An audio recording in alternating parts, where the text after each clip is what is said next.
Hello, everyone. This is Adam Meister, the Bitcoin Meister, the Disrupt Meister. Welcome to the Beyond Bitcoin show. Today is September the 28th, 2019. Strong hand. Long-term thinking, unconfiscatable. Bitcoin is the next Bitcoin. Personal responsibility is a new counterculture. Deferral of gratification, conviction, golden age. Oh, we're going to talk about the golden age. Strive for greatness, ambition, avoid mediocrity, principles over practicality. Yeah, it's the Beyond Bitcoin show. Okay, so we're going to talk about subject matters that go way beyond Bitcoin. I just wanted to remind everyone to check out This Week in Bitcoin yesterday. Caitlin Long was on the show. It was a great one. You can follow me on Twitter at TechBalt, TechBalt. And Vention, thank you very much for the super chat in yesterday's show. I just noticed it. I can click on super chat and it shows who's given super chats lately. Obviously, I was not around for yesterday's show. It was pre-taped. It was during Shabbat, or it was right before Shabbat. I was preparing. It's been very nice to be back with the family here in Baltimore. I forgot to mention on Thursday that I talked about some of the people I had seen. When I landed in Baltimore and I got picked up at the light rail stop, I forgot to say I was immediately taken to my grandmother's house, and she is doing quite well. So that was one of the first I saw her before I saw my younger relatives. So I forgot to mention that the other day. I just wanted to point that out, but some people are, they like to hear grandma updates, and it's the Beyond Bitcoin show, so why not? I've been totally disconnected from Bitcoin since I uploaded Friday's show. So it's great to have a Beyond Bitcoin show because I don't exactly know all the current events that are going on in it. I mean, I check the price, whatever. You watch my Thursday show and my Wednesday show if you want to hear about what I said about the price, and pound that like button, of course. And you can watch all my old shows at disruptmeister.com. Okay, what do we have here? And yeah, this show is freaking really live. So if you want to send super chats, if you have a question, you type in Bitcoin Meister. And yeah, John said he loved the Caitlin show yesterday, right? Yes. He called her. He messed up her name at first though in the chat. It's all right, man. You're out on the West Coast. It's a little earlier there. It's late here on the East Coast. You're probably enjoying an adult beverage, so you're forgetting which woman you heard talk on the show yesterday. All right, so let's get into this article about Bernie Sanders. Oh, Bernie Sanders, what's he up to here? This envious dude, or he plays off of people's envy at least. Bernie Sanders unveils new wealth tax plan. And he says billionaires should not exist. Pure envy. Who cares if billionaires exist or they don't? It's their business. Mind your own business, dude. But yeah, he's got a wealth tax that's he one-upped Elizabeth Warren's wealth tax. And again, if you're rich, he just wants to take money from you. Even if you're not making money anymore, you've got a lot of wealth. You got a big house. He wants to just tax it if he considers you wealthy, okay? Because he doesn't think billionaires should exist. And this is taken seriously in today's world. It is unbelievable that, well, it's not,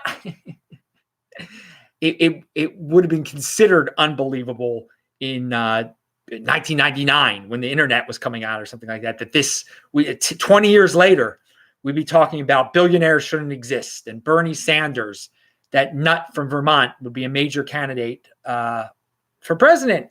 And this is what we deal with. It is a world of envy, And it's unfortunate that people have to be envious and they can't improve themselves because, wow, we're living in such a nice time. And yet in this beautiful time of such technology where these billionaires have brought us incredible technology. Again, many of these billionaires have become incredibly wealthy. Bill Gates, Mark Zuckerberg, they have changed the world technologically. Elon Musk, whoever. they brought such comfort to this world, but they shouldn't exist. He doesn't understand the incentive structure of capitalism. Or maybe he does, and he just wants to win a presidential election. That's probably what it is. He knows that the 80%ers, you can get them. Envy is a strong emotion. Envy, you can get people to vote for you that way. Oh, well, just my thoughts on the whole thing. It's a big show to me. I'm just watching it as an outsider. Pound that like button. Well, so these envious people that they're like, I'm poor. Why are billionaires rich? Why can't I stop being poor? Well, you keep going out to dinner, but we're going to talk about that. But look at this. And I know some people are going to take offense to this, but Americans spend an average of $126.19 a month on their pets. And dogs, they spend $140 a month on average, Americans.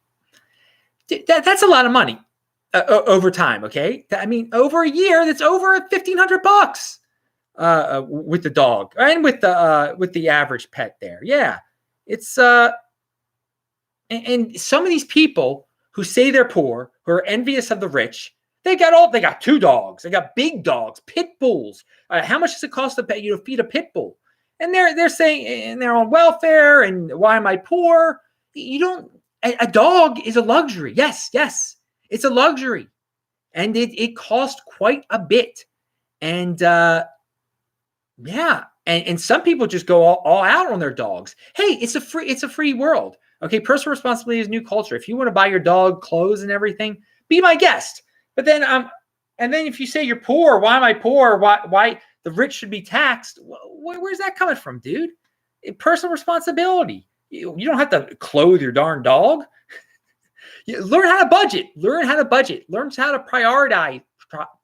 prioritize. Get real assets. A dog is not a real asset. A cat is. I like cats.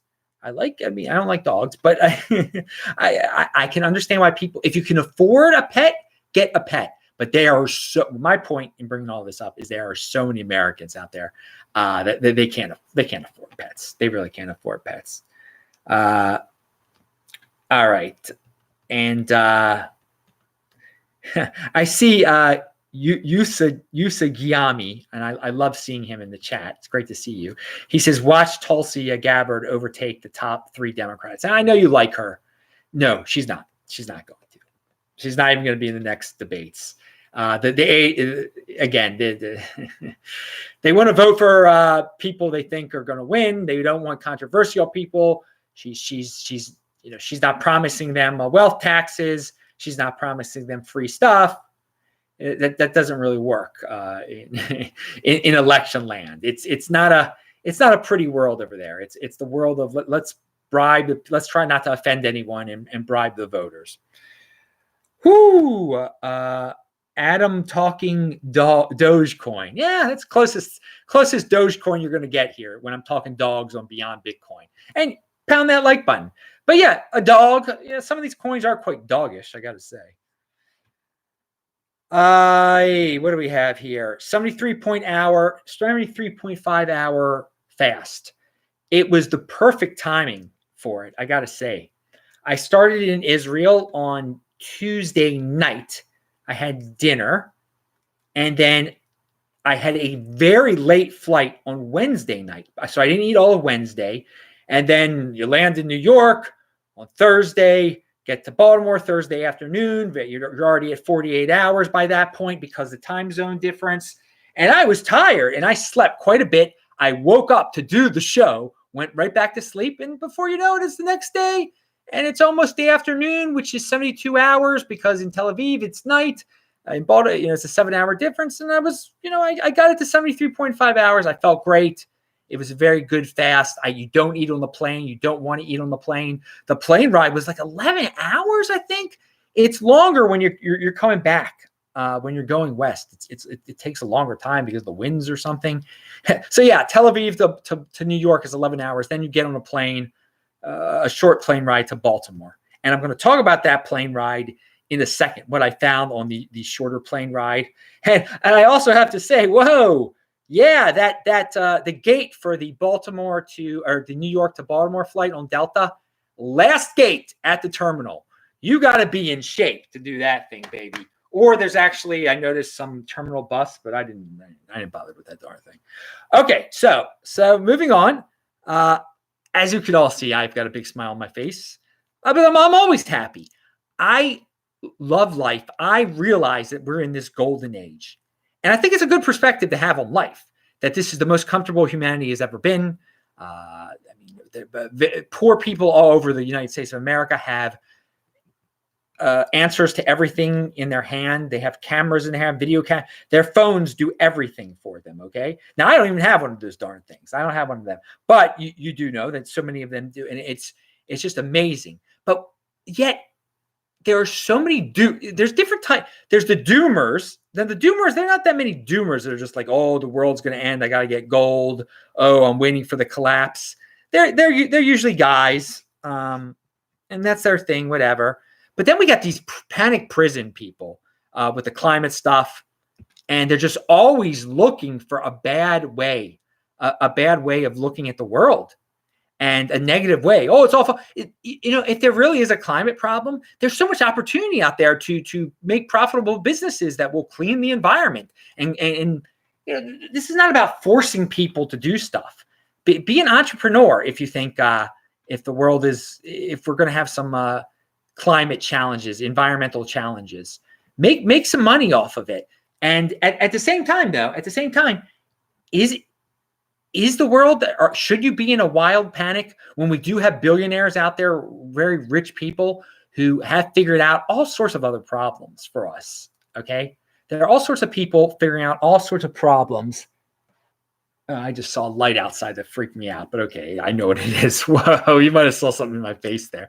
But yeah, guys, there have been some current events lately where you see these young people, they're just totally panicked. They're living on edge. Why? I think part of it is because we're so comfortable now. We're being very, or some people are being very nitpicky about everything. They need something to worry about. No, you don't need something to worry about, to become obsessed about. Get into productive endeavors. That's what I say. It is a golden age, and take that perspective of like, take a few steps back. The world isn't falling apart. And we're going to talk about space at the end of the show, and how it relates to, I think, how it maybe could make some of these people that are panicked about the environment and who might feel claustrophobic on this planet. I mean, that's amazing. I think a lot of people, they don't travel a lot, or they've never driven across the United States. There's so much open space out there, people. So much beautiful. And I think a lot of people are city-centric, and they're more prone to think that everything's falling apart because they're living in dirty cities. All right, so on the plane coming from New York to Baltimore, the smaller Delta plane, I go into to read the Delta magazine, and in the Delta, where the Delta magazine should be, is the New Yorker here. Well, let me hold this up. Let me make sure you can all see it here. All right, here. I haven't been. All right, look at the shirt too. It's one of these. You haven't seen this one for a while. It's a B with a zero. It's made out of zeros and ones. Just want you to see it. It's linked to below. All the shirts you can buy are linked to below. So the New Yorker. So I don't usually read the New Yorker. Of course I don't.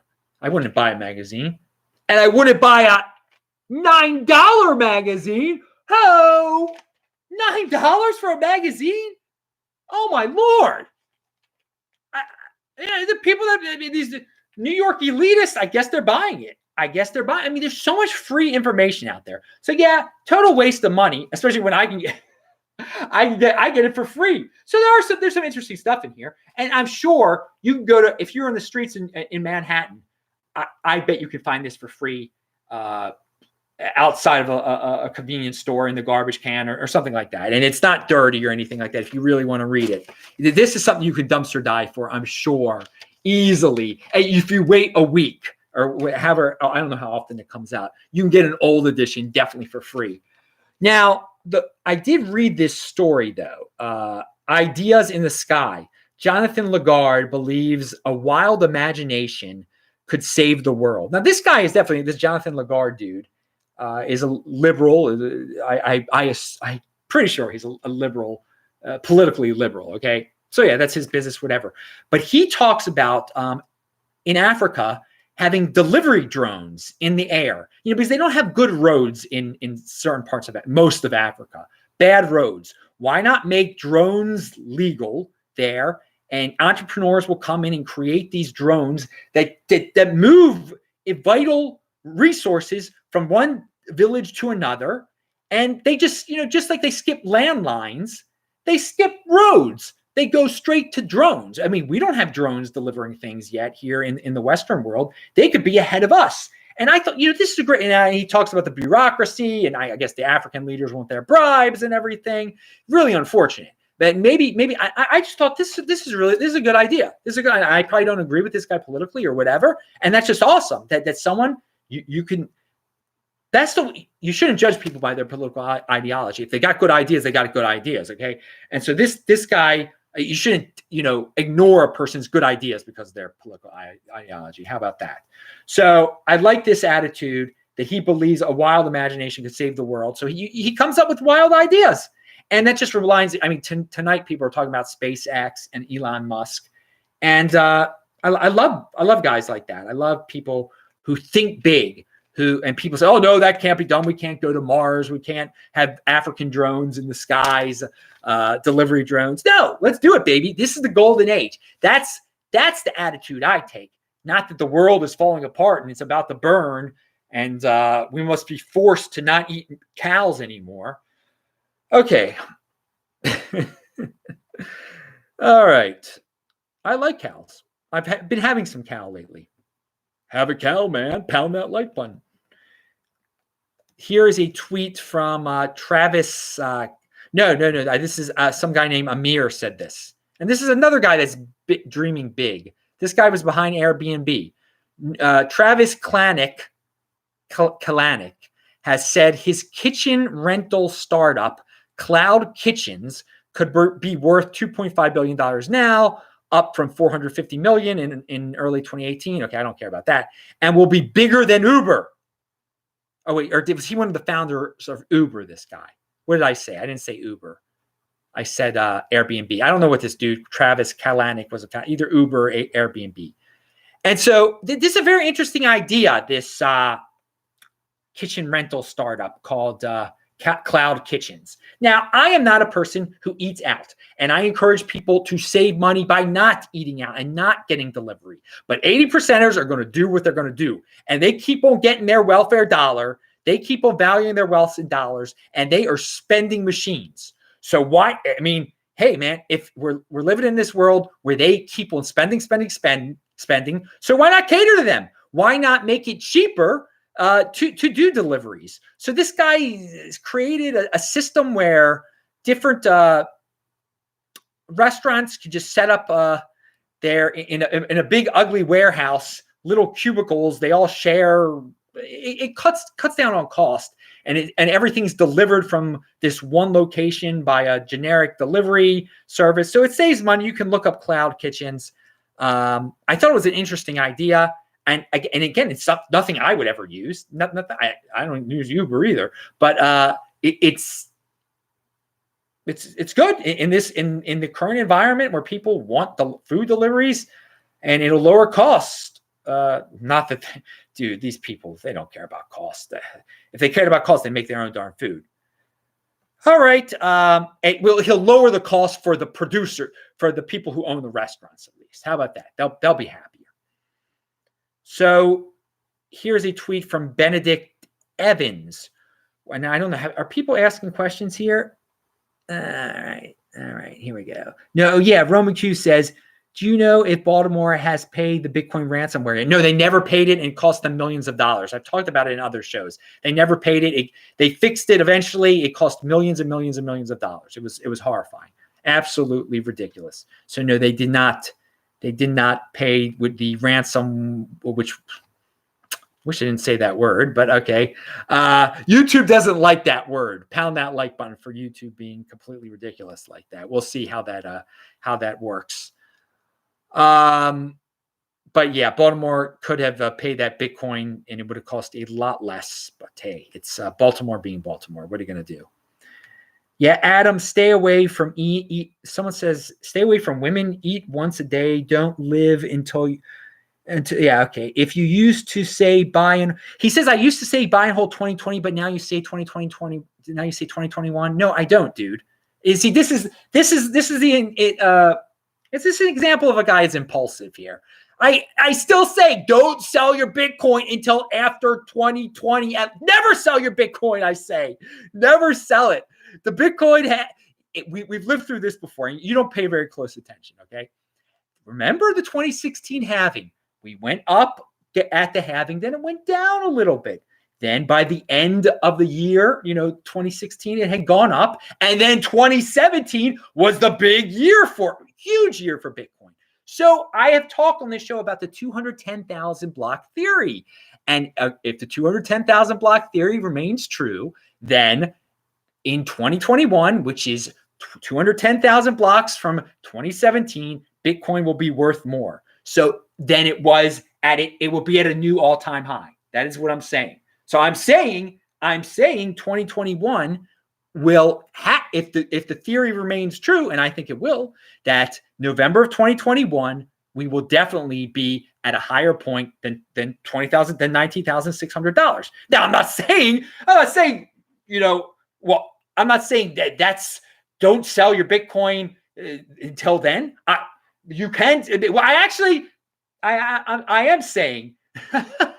What you said, but not saying 20.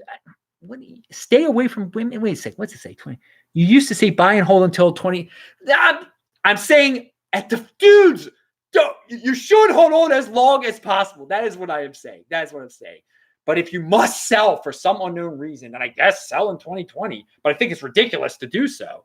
I think maybe what you were trying to get at is that I was saying that all would be great with Bitcoin in 2020. That would be the all-time high or something like that. And that is not, I was not saying that was going to be the all-time high in 2020. That is what I was definitely not saying that.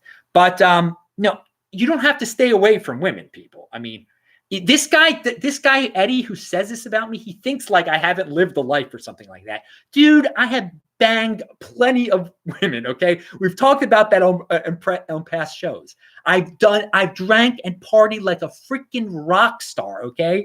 And it's fleeting, dude. It means so little in life. I've lived a life, and I can tell you that doing unhealthy things, it's a drug. It's really it passes so fast. That's you deferring gratification, saving money so you don't have to work. Dude, I don't have to work. I don't work, okay? Because I bought Bitcoin, because I saved money. This is my job, dude. I travel around the world, okay? So you're saying like not eating, you're poking at me for not eating. That's a healthy thing. So I don't get cancer when I'm 45 years old, okay? Okay, why don't you ask some people that are suffering from cancer right now if they would have rather they would rather not drank and not eaten a bunch of horrible food when they were in their 20s and done intermittent fasting then, or now have cancer. Why don't you ask Vention that, okay? And I'm sure he'll tell you what he'd rather have been doing. Instead of doing unhealthy things, and he became slightly overweight. Who knows what brought on his cancer or whatever? But there's something to deferral of gratification here. So you hitting me up on the 2020, 2021. I haven't changed the line at all. Okay, the whole concept that you don't get, that so many 80%ers don't get, is saving and holding. And if you don't have to spend, don't spend it. I'm traveling around the whole world, okay, dude, without spending any of my Bitcoin. Why? Because I plan, and I don't buy dogs, and I don't eat out. And you don't need to eat out to be happy. And you don't need to do drugs and drink and spend lots of money on women to be happy, or have a woman to be happy, okay, dude? So I know you think you have said, and like many other 80%, oh, Bitcoin, what's wrong with it? It's going down. Dude, that's why you're going to be poor, dude.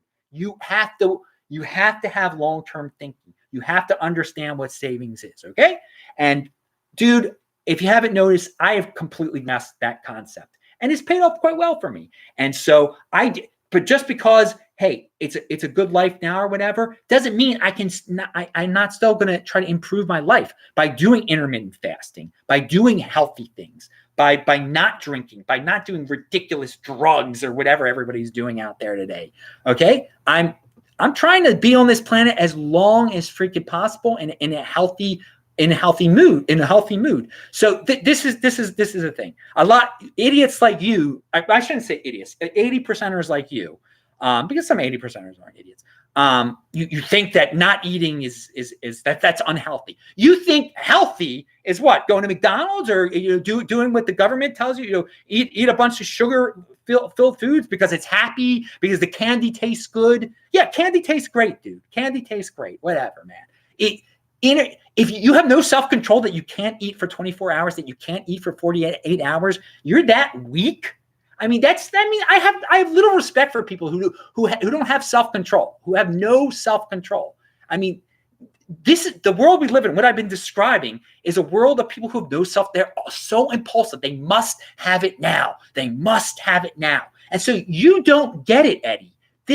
Every one of my shows is about not having it now. You don't have to have it now to be happy.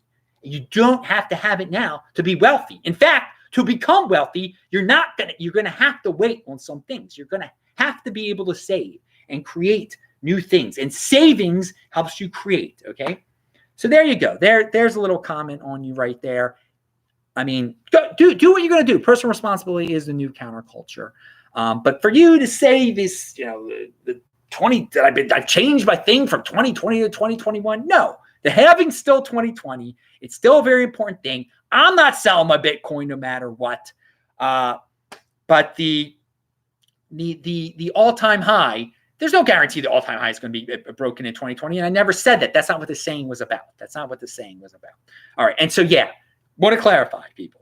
Don't sell your Bitcoin for as long as possible.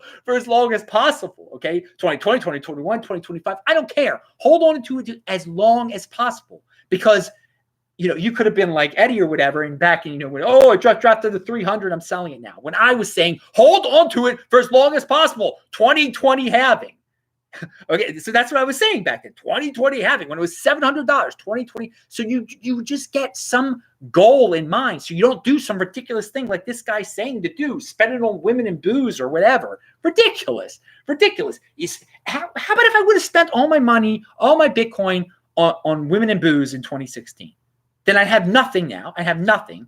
Instead of and now Bitcoin's worth $8,000. I mean, it's insane. It's insane. You don't see the logic in that.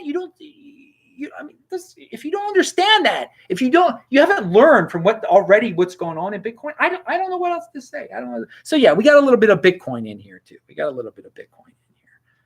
So I know this Eddie guy thing. He's been in. He was all right at one point, but he's become like this dude who's impulsive. Like, well, it's gold. I should get gold now or something. All right. So Roman Q said another awesome. I mean, Eddie, if you want me to answer your questions, you got to pay the troll tax. Do a super chat. You're a troll tax. You're a troll tax guy, and I've had people pay the troll tax before. So Roman Q, another awesome show with Caitlin Long. She has been outstanding for the last 2 times. You have to have Giacomo on the show again after he does his quantum FUD. He did his quantum FUD presentation. He told me actually. I think it's not online yet. He told me the quantum FUD thing is done. I think he said it wasn't online. But I met him in person in Israel. It was great. Pound that like button. Where is Vention these days? Someone said he's been around. He just made a new video. I haven't had time to watch it yet. Let me see if there were any. All right. Women leech off your money. Yeah, many women leech off your money. This is true. Many do. Many do. I mean, you don't need a wife, dude. You don't need a wife. Value your wealth in Bitcoin. You don't value it in women. Okay. You're down. Jeez. People down. How can people be down? All right, moving on. We got other things to talk about here. So I talked about the I was going to talk about Benedict Evans saying, I'll save this one for next time. It doesn't. It's linked to below. It's just about PCs and phones in the golden age. All right. Dan Rodricks in Baltimore says, he's a writer for the Baltimore Sun. He has an article, and actually the rebuttal article is linked to below. We need a billionaire. What is this? Hang on. Have a benefactor provide $1 billion annually, about a third of the city's operating budget, to maintain essential services while Baltimore property owners get a major cut in taxes. So Dan Rodricks, who is a liberal, who I believe he likes Bernie Sanders. Bernie Sanders, who says billionaires shouldn't exist.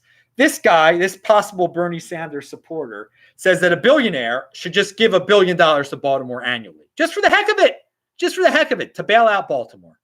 Why? Well, out of guilt, I guess. Out of guilt. I mean, and this is the world that we live in today. That the people are supposed to make financial decisions based on guilt. You're supposed to help out people that are no relation to you. That you're supposed to be willing to give half your salary to them or something. I mean, I will say this: at least this idea is not a government bailout. It's like, hey, we're Baltimore, we're poor, rich billionaire. Spend your money here. We're not forcing you to do it, but give us $1 billion. It's better than like federal government bail us out, or taxpayers bail us out. But it's still, what is the billionaire going to get out of it? He's going to get like this little.